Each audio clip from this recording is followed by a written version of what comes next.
Muchas gracias. Espero Muchas que sea de mucho gracias. gusto y de mucho agrado para todos. Bueno, para empezar, contémosle a la gente qué es el acoso sexual. Bueno, mi nombre es Alejandra González, psicóloga del Hospital Venancio Díaz Díaz. Bueno, el acoso sexual es un requerimiento indebido, no consensuado, que una persona pretende ejercer sobre nosotros mismos. Entonces es ahí donde tenemos un límite que dice el consentimiento, donde está el sí o el no. Y cuando es un sí que prevalece más que todo por encima como de manifestaciones de no querer, de sentirme humillada, de sentir miedo, temor, es un no que viene siendo más que todo predeterminado más que todo como para este tipo de acoso sexual. Es decir, es cuando este límite impuesto por la persona ya ha pasado. Bueno, ¿y cómo se manifiesta? ¿Cómo se manifiesta? ¿Cómo identificamos el acoso sexual? Bueno, tenemos muchas manifestaciones donde podemos ver el acoso sexual, pero básicamente está basado en la relación que tenemos con ese otro, en la forma como ese otro pretende relacionarse conmigo y ejercer algún tipo de acosación, de acoso, de miedo, de ofensa, de mensajes, alguna exhibición en la que yo no me sienta segura o no me sienta conforme con lo que está pasando. También tenemos que tener muy en claro que muchas veces pensamos que el acoso únicamente extiende en el término de la violencia y realmente la violencia no solamente dice que es acoso sexual. El acoso sexual también se puede dar de otras maneras afectivas donde no se ve tan marcado en la violencia con otras personas. Bueno, se escuchan sobre mitos, sobre el acoso sexual. ¿Cuáles serían esos mitos para que la gente sepa sobre acoso sexual y tráfico de personas? Listo, muy buenos días para todos. Repito, mi nombre es Juliet Ochoa, psicóloga del Hospital Venancio Díaz Díaz de Sabaneta. Y para contestarte esa pregunta, Ley, la idea es que los mitos están asociados a los comentarios, ¿no? Entonces, esos comentarios culturales en donde nosotros hemos creído o han sido desde posiciones de pautas de crianza que nos han marcado desde que el otro tiene poder sobre mí, ¿cierto? Entonces se ha escuchado uno de tantos, es que ella se insinuó, o es que ella me provocó, o es que estaba de esta manera vestida, o es que me miró de esta forma, o es que, ¿cierto? Desde la excusa o desde la justificación, el otro entra a hacer esa posición de abuso o esa posición de rechazo o de sensación de vulneración al derecho del menor o al menor derecho de la persona desde una posición de intimidación. Entonces, cuando yo empiezo a intimidar al otro, ahí estamos hablando del miedo. Entonces, como ya le identificas el miedo, empiezas a generar un proceso de ejercer el poder. Y en ese proceso de ejercer el poder, desde tu discurso, tu postura y tu mirada empiezan. Entonces, los mitos están, es que usted me miró, es que usted me provocó, es que usted, ¿para qué se vistió de esa manera? Es que usted estaba así, estabas en Se este lo lugar. permitió. Había una posición de también a nivel cultural, de en donde el otro, como culturalmente hablando del género masculino, se le da el permiso. Entonces la cultura le da el permiso al hombre de ejercer una autoridad de poder, y en esa autoridad de poder le genera un discurso más tosco, más brusco, y le damos autorización. ¿Por qué? Porque nuestra cultura lo permite. Entonces también está ese mito a que es el padre, es que es el abuelo, es que es el tío, es que es el otro, es un adulto y al adulto hay que hacerle caso, él tiene la razón. Entonces también es desde darle la razón al culpable. Entonces también está desde ese mito de que y uno empieza a sentirse culpable, uno empieza a sentirse manipulado. Entonces usted ya no sabe cómo decir, como decía Aleja, esa vulneración del límite entre el sí y el no. Entonces ya no sé decirle no a ese otro y siempre cedo, ¿cierto? Desde esa posición de temor empezó a ceder. Entonces también hay un mito en donde esa creencia de que yo cedo es porque en mi vinculación afectiva está, porque tengo que cumplirle, tengo que darle gusto, es que es la necesidad de él, más no la necesidad propia. Entonces también está esa posición desde el mito a creer que el otro tiene la razón.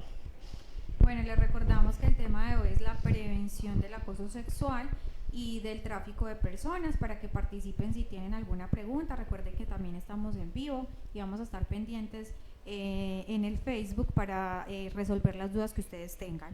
Bueno, hablemos un poco de los derechos que tienen estas personas que han sido acosadas sexualmente. Bueno, inicialmente los derechos más importantes que tienen estas personas es a la no revictimización. Y vemos que normalmente la cultura tiende a revictimizar a esta persona, pero es que tú fuiste culpable, pero es que tú aceptaste, pero es que tú hubieses podido decir no. Entonces inicialmente es pararnos en el valor que tiene la versión que está dando la persona, en darle valor desde la empatía, desde el saber y conocer que esta persona reacciona de cierta manera porque son los recursos emocionales que tiene en el momento. También a la dignidad. Todas las personas tenemos el derecho de sentirnos en confianza en un lugar y de que cada uno de nuestros valores se vean integrados, por decirlo así, en la experiencia que le estamos contando a esa otra persona. Es muy importante también el derecho a la igualdad. Yo no puedo pretender tratar a una persona diferente a como trato a otra. Todas las personas merecemos un trato digno desde la igualdad, desde el respeto y desde la vinculación integral y desde la vinculación científica y desde la salud que merecen. ¿Para qué? Para que estas personas puedan restablecer nuevamente sus derechos y puedan tener un poco más de valor para enfrentar lo que se les pueda venir posterior a estos actos. Bueno, ¿y qué acciones pueden tomar las personas o podemos tomar las personas para prevenir el acoso sexual?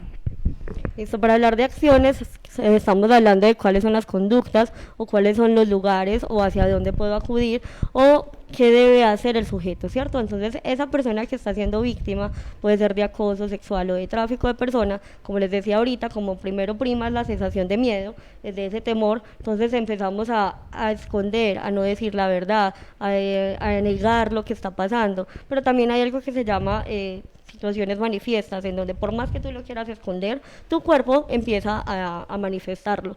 Entonces, esas acciones si tú ves que tu cuerpo, por ejemplo, te empieza a decir que te estás enfermando más, que estás teniendo dificultades para comer, para dormir, entonces es empezar a buscar primero a alguien de confianza, ¿cierto? A alguien como puede ser, si soy menor de edad, un padre, un abuelo, un cuidador, un docente, entonces debo decirle al otro desde mi discurso que algo no me siento cómodo, como decía Aleja, ese derecho a la libertad, ¿no? Y ese derecho a la diferencia, como dice Aleja. Entonces, dentro de esa libertad, tú también tienes la libertad de decirle al otro y buscar a ese otro para que te ayude. Entonces, dentro de ese diálogo, por un lado, a otra acción es acudir a un centro de servicio de salud, otra acción es empezar a tratar de fortalecer esa seguridad en el yo o esa seguridad en el sí mismo, para que el otro no te manipule, porque también hay algo que se llama manipulación afectiva. Entonces, dentro de esa manipulación afectiva, el discurso me genera a mí un temor. Entonces, otra acción es empezar a mirar, si yo no me siento cómodo, ese es el primer indicador.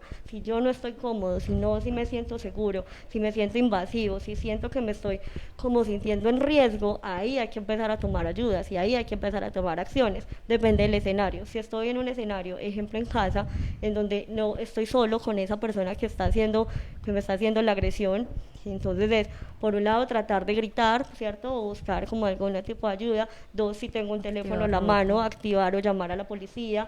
2 o 3, también buscar posición digamos, a nivel de salud, ¿cierto? Entonces pedir una cita médica, pedir una urgencia, porque realmente una acción es que todo acto de acoso sexual o de tráfico sexual se considera una urgencia. Entonces, como es una urgencia, estás dentro de la protección a la seguridad y a esa seguridad de la salud. Entonces, otra acción está en buscar acciones que me permitan sentirme cómodo y sentirme seguro.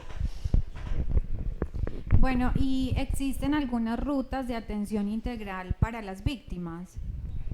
Claro que sí, existen varias rutas como son la Fiscalía General, las comisarías de familia, las instituciones a nivel de salud, la policía judicial y por ejemplo cuando se da en los colegios también en las mismas instituciones se pueden activar estas rutas, estableciendo que la persona que está contando esta versión no sea revictimizada y pueda evitar un procedimiento que sea en vano, un procedimiento adecuado para evitar que esta persona se sienta de alguna u otra manera nuevamente vulnerado.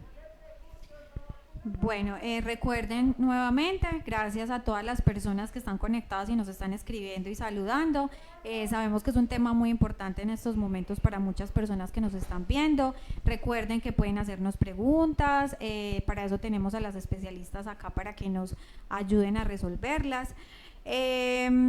Hablemos un poquito de la trata de personas. ¿Cómo podemos prevenirla? La trata de personas normalmente siempre empieza desde un premio o una recompensa, ¿cierto? Desde que algo bonito te están ofreciendo. Entonces siempre desde la duda, porque muchas veces a pesar de que en algunos casos la trata de personas puede que se dé o por redes sociales, o puede que se dé por grupos de chat, o puede que se dé por grupos de colegio, o puede que se dé con personas de la misma familia, ¿cierto? Un padre, un abuelo, un tío, un cuidador o un vecino. Entonces frente a ese tráfico está la recompensa de algo bonito. Entonces tú sabes que tienes una carencia, que tienes una limitación, yo te prometo que vas a salir de ahí, yo te prometo que te voy a dar una mejor calidad de vida, yo te prometo que vas a poder estudiar, yo te prometo que si te va a hacer, porque también el tráfico de personas puede ser interno, puede ser externo. Interno puede ser a nivel municipal, a nivel departamental o en la misma región, o puede ser externo, en donde te prometen que en otro lugar vas a tener, como diríamos ahí, el sueño anhelado de estar en un país distinto. Entonces allá puedes tener todo lo que tú se supone que tienes desde la falta, desde la carencia. Yo tengo una falta aquí a nivel económico, a nivel emocional, o dificultades familiares o dificultades sociales, entonces estoy buscando esa posición de proyección, de salirme de esa posición de miedo o de esa posición de mi realidad.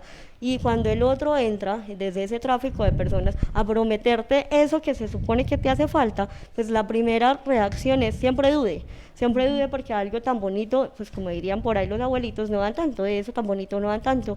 Y también es desde la duda, por un lado, y dos, desde la garantía, ¿cierto? ¿Cuál es la garantía que tú me das frente a esa situación? Yo te garantizo que te vas a dar tener una visa, que te vas a poder estudiar, que vas a poder comprarle casa a tu mamá o a tu papá, porque eso es lo que se promete muchas veces en el tráfico. O también, vaya, hágame esta situación, o lléveme esto, o estas llaves, o lléveme esto allí, y allá cuando venga, va, disfruta, se queda 5 días, porque también está la manipulación afectiva, como decía ahorita, desde lo que es, hágame este favor, ¿cierto? Vaya, hágame este favor y no pasa nada, y se gana una platica, porque eso es lo que normalmente se les ofrece y lo que normalmente les dicen. Entonces, por eso les decía ahorita cuando hablábamos de los mitos, es cómo evitar desde el discurso reconocer una mentira. 2, reconocer el premio, porque ese premio pues también tiene una acción que yo tengo que hacer. Entonces es, pregunte, ¿qué tengo que hacer? ¿Realmente sí voy a hacer esto? Porque normalmente si es una explotación externa, si se van del país a nivel sexual o tráfico de personas, normalmente para poderlos mantener lo que hacen es retenerle los documentos, ¿no? Entonces al retenerle los documentos el otro tiene el poder de persuasión y empiezan a manipular. Entonces le voy a hacer daño a tu familia, le voy a hacer daño a tus hijos, le voy a hacer daño y a los niños, porque también hay tráfico infantil o también hay explotación sexual infantil, que muchas poblaciones, como decía ahorita, internamente o a nivel cultural, de acuerdo con nuestra cultura, lo permite. Entonces es que el papá le da porque necesito comer, o es que su niña está muy linda, entonces vea, yo necesito esto y se la doy por unas vacas, o tengamos esto y no pasa nada, que también lo vemos, ¿no? Entonces también está desde esa misma explotación sexual, a veces también está la posición de pobreza, ¿no? Y la pobreza no solo desde la posición económica, sino desde la que, como decía ahorita, desde la carencia. Entonces, como tengo la falta, pues aprovecho mi cuerpo, ¿cierto? Y empezamos a vender, y eso también se considera una explotación.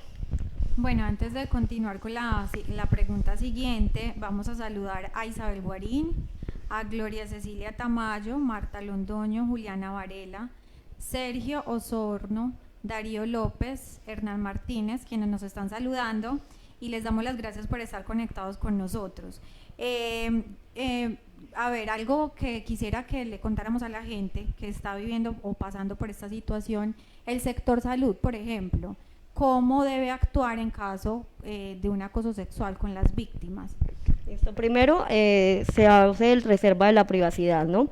Entonces, cada que llega a un servicio, digamos que yo soy víctima y llego a un servicio de urgencias, ¿cierto? Entonces, lo ideal, el deber ser, es que diríamos que en las primeras 72 horas, yo debo acudir al servicio de salud, sea el ente que sea. Pero, pues como estoy en una posición de intimidación, porque acuérdense que estamos hablando de tráfico de personas, entonces no tengo esa libertad de moverme, de estar, sino que el otro me está cohibiendo, estoy presa de ese otro, yo soy la presa de él, entonces no tengo eso. Cuando yo me logro soltar de ahí, que acudo a un servicio de salud, sea porque dejé el miedo, sea porque me arriesgué, sea porque me enfrenté a ese otro, hice ese proceso de confrontación.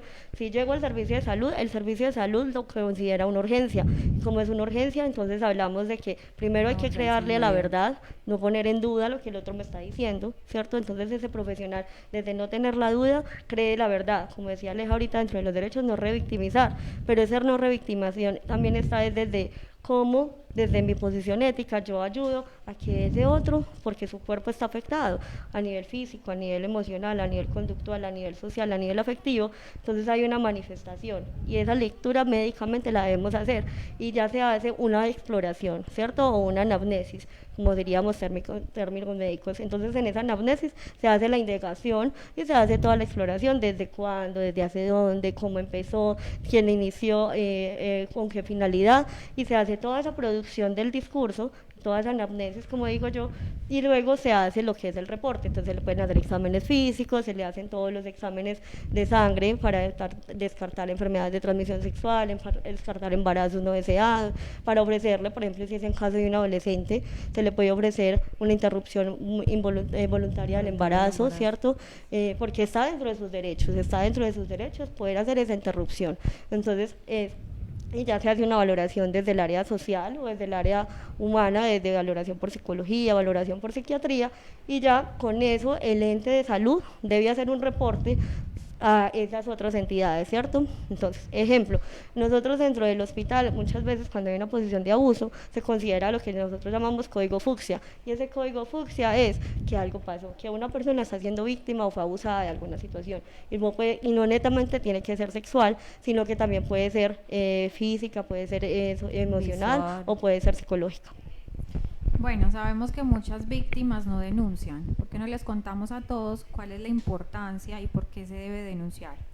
Bueno, realmente es muy importante dejar el silencio de no querer denunciar, porque cuando tomamos la decisión de callar, estamos colocando un peso sobre nosotros mismos de esa situación, que finalmente se va a ver reflejada en todos esos procesos psicosomáticos de dolores en el cuerpo, la cabeza, daños de estómago, o quizás la limitación de yo no querer enfrentar situaciones parecidas a esto. Por ejemplo, cuando nosotros hablamos de la prostitución infantil, la pornografía infantil, realmente estamos sesgando este término, porque no es pornografía infantil, es explotación sexual en niños o adolescentes. Entonces, a partir de todas estas cosas, de la manera como nombramos y comprendemos este tipo de acoso o de violencias, estamos transgiversando realmente la historia. Si nosotros nos colocamos a ver o rompemos el silencio, salimos del closet, como dicen por ahí, varias de esas personas van a generar como una repercusión en cadena y van a ir contando estas situaciones asociadas con este tema, donde finalmente se da los principios de la sororidad, de yo querer apoyar al otro, porque de alguna u otra manera ese tema está reflejando en mí también una situación particular. Entonces es ahí donde se dan todos esos movimientos, organizaciones o campañas que finalmente promueven que este tipo de acosos se vuelvan mucho más expansivo, pero esto ha dejado de ser cifras y realmente, si nos colocamos a observar, varias de las personas con las que interactuamos, con las que estamos alrededor, han tenido algún tipo de problema con estos asuntos. Entonces, hablarlo implica tener la respuesta de que este tipo de acoso sexual, tráfico de personas, también se vaya disminuyendo. También es importante saber que no debemos de culparnos. La culpa no nos va a llevar a ningún lado. La culpa no es de la persona que ha sido abusada o vulnerada. La culpa sigue siendo de esa persona que acosa, de esa persona que decide, de esa persona que premedita esta situación y la quiere seguir haciendo, porque también una de las características del acoso es que es consecutiva, tiene una secuencia donde finalmente los hechos inician en afectaciones suaves, afectivas, normalmente que no logramos descubrir, y finalmente van pasando a situaciones que realmente son lamentables. Bueno, las víctimas de acoso o de trata de personas, ¿tienen algún límite de tiempo para poner el caso con las autoridades? Definitivamente no, el límite del tiempo no existe. Lo ideal es que, como decía ahorita, están las 72 horas iniciales, después de que haya una situación de vulneración de la integridad física o de la integridad sexual o de la integridad de la persona. Pero supongamos que yo fui víctima de tráfico de personas infantil y ya tengo 50 años. Puede ir a reportar, puede ir a denunciar en el momento en que usted considere que es capaz de hablarlo, en el momento en que usted considere que va a denunciar esa situación, porque desde ese proceso de sanar y ese proceso de liberación emocional, hablar, como decía mi compañera, es el primer paso a poder enfrentar la condición en la que yo estaba, y es darle lugar a mi posición como sujeto y es darle lugar a mi emoción. Entonces, siempre es el tiempo mínimo, diríamos que lo ideal es que esté en las 72 horas, ¿cierto? ¿Para qué? Para que cuando se hace la exploración de los exámenes de sangre, de los exámenes físicos y toda la exploración, se pueda ver reflejado, ¿cierto? Y se pueda ver en el cuerpo y se pueda ver dentro de la anamnesis, como le decía ahorita, que los médicos puedan hacer ese levantamiento pues como de la situación y la evidencia, ¿no? Porque hablando de unas evidencias se necesita, pero realmente para el tiempo del sujeto no existe un tiempo límite, ¿cierto? Si tú puede ser a los 50 años, como decía ahorita, y yo tengo 30, es viable, y desde ahí se le cree, porque como les decía ahorita, siempre prima el derecho a la verdad. Entonces eso que tú me estás diciendo es real y yo te lo tengo que creer. Bueno, y para terminar, hablemos un poquito sobre las afectaciones y los impactos que se presentan en este tipo de violencias. Listo, Aleja ahorita hizo la apertura de cambios físicos, por ejemplo. Entonces, afectaciones físicas es que no solamente genere, hay unos conceptos, por ejemplo, que una persona empieza a sufrir de que se orina o se hace popó en la ropa o esa posición de control de esfínteres, ¿no? Entonces me empiezan a controlar esfínteres, entonces o me empiezo a orinar en la ropa o me empiezo a dar del cuerpo o empiezo a tener infecciones urinarias o hay un cambio en la zona del vaginal, puede haber también algo que se llama fisuras, puede generar dolor abdominal, puede generar dolor de cabeza, como decía mi compañera, sensación de vómito, mareo, náuseas, dolor en las piernas. En muchas ocasiones, como no es algo permitido, no es algo que yo estoy autorizando, entonces hay una posición de coerción, ¿cierto? Entonces el otro está ejerciendo una fuerza y mi cuerpo se retracta, se retrieve, entonces puede generar también una laceración o una herida de la cadera, ¿cierto? O un de sangre o pérdida del útero en algunas mujeres. Entonces, siempre va a haber, dependiendo del rango de edad, siempre va a existir algo físico que va a afectar, pero normalmente es no solo la zona como tal, sino que físicamente también hay otras manifestaciones, ¿listo? A nivel emocional, por ejemplo, también hay afectación a nivel emocional, porque como Aleja decía ahorita, a partir de la culpa, entonces la persona que es víctima siempre se siente culpable y asume su responsabilidad. Entonces, a partir de ahí empieza a sentirse depresivo, empieza a sentirse aislado, empieza a rechazar su baja autoestima, le cuesta mirarse en el espejo, no le gusta ese cuerpo porque normalmente hay un rechazo a mi propia percepción. Entonces, en esa percepción de mi cuerpo, yo no me gusto, no me genero placer, no me siento cómodo conmigo, y entonces a nivel afectivo hay una tendencia a que mis estados de ánimo sean, y también hay una ideación suicida en algunos casos, porque no quiero seguir viviendo. Entonces dentro de esa conducta o ideación suicida, mis pensamientos todo el tiempo están en función de no querer la vida, ¿cierto? Y hay una pérdida de motivación generalizada, y en esa pérdida de motivación también hay una pérdida de la habilidad de la capacidad de respuesta motor. Entonces yo me quedo como quieto, como que mi cuerpo me pesa y no soy capaz, y eso también es algo afectivo. A nivel social, entonces el otro, yo me empiezo a aislar, el otro no me entiende, nadie sabe lo que me está pasando, y como no lo estoy contando, entonces yo tomo una posición de distanciamiento, entonces yo rechazo al otro. Y también socialmente hay una posición de irritabilidad. ¿Por qué irritabilidad? Porque no me siento como lo que tú me estás diciendo, entonces me estás acusando, me siento acusado, como dice mi compañera, la culpa. Entonces ahí socialmente yo tiendo a generar un distanciamiento. ¿Listo? A nivel comportamental también está esa posición de irritabilidad. Bueno, tenemos dos preguntas. Una es de Marcela Rayo. Ella pregunta cómo se podría probar ese abuso si se denuncia después de varios años. Bueno, pues realmente es muy importante que tengamos en cuenta que el hecho de que nosotros denunciemos o queramos probar este tipo de actos posterior a las 72 horas está la versión que estamos dando, la situación que estamos contando, que estamos narrando y que estamos queriendo sacar desde nuestra manera de sanar para poder buscar de alguna u otra manera que nuestros derechos sean otra vez tenidos en integridad. Entonces realmente sí es importante que lo hagamos en las 72 horas, pero es totalmente válido que la persona lo haga posterior al momento en el que se sienta segura de querer romper ese hielo de lo que le está pasando, de querer soltar esa cadena que de alguna u otra manera también genera un ciclo que se va a nivel familiar, transgeneracional, y en el momento en el que nosotros decidimos contar,